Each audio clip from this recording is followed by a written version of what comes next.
అందరికీ నమస్తే. Welcome to Andhra Prabha. నేను సంతోషి. మనం వచ్చేసరికి ఇప్పుడు బీఆర్ఎస్ భవన్‌లో ఉన్నాము.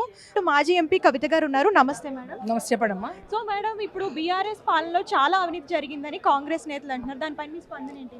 ఒకటే విషయము, వాళ్ళకు బీఆర్ఎస్ పార్టీ ప్రభుత్వం ఉన్నప్పుడు అవినీతి జరిగింది ఉంటే మా నాయకులు కేటీఆర్ గారు కానీ హరీష్ రావు గారు కానీ స్పష్టంగా మీరు ఎటువంటి విచారణ చేయడానికైనా మేము సిద్ధంగా ఉన్నామని చెప్పిండ్రు. ఇప్పుడు ఏదైతే కేటీఆర్ మీద ఆయన వాంటెడ్లీ కూడా వాళ్ళని టార్గెట్ చేసి డైవర్ట్ చేయడానికి ఏదైతే రైతు బంధు సంబంధించినవి ఇవన్నీ కూడా రాష్ట్ర వ్యాప్తంగా రైతులందరూ కూడా ఆందోళన చెందుతున్నారు.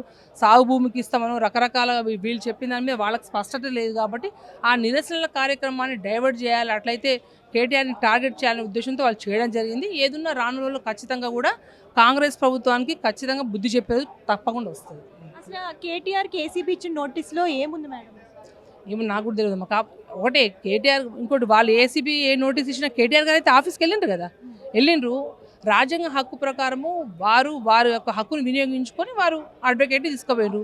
అసలు వాళ్ళకి భయం ఎందుకు? అడ్వకేట్కి వస్తే మీ ముళ్ళేం పోతుంది? మీరు ఏ ప్రశ్నలు అడుగుతారో కేటీఆర్ గారు సమర్థవంతంగా అన్ని సమాధానాలు కేటీఆర్ గారు ఖచ్చితంగా మీకు సమాధానం చెప్తారు. కానీ వాళ్ళు రానియకుండా అడ్డుకున్నారు. అప్పటి కూడా ఆయన అర్ధగంట వెయిట్ చేసినారు. కాబట్టి అడ్వకేట్ వస్తారు, వాళ్ళు రావడం జరిగింది. అది వాళ్ళు పోతే వాళ్ళు తెలుస్తుంది.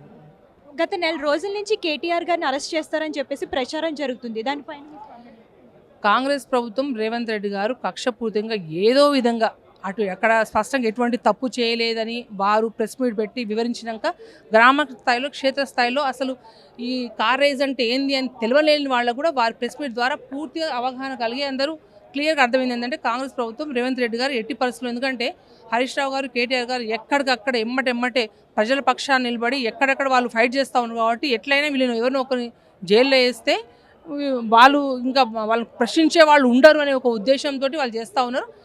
వాళ్ళు ఏది చేసినా కూడా బీఆర్ఎస్ పార్టీ ఎదుర్కోవడానికి సమర్థవంతంగా కూడా ఉంది. Thank you.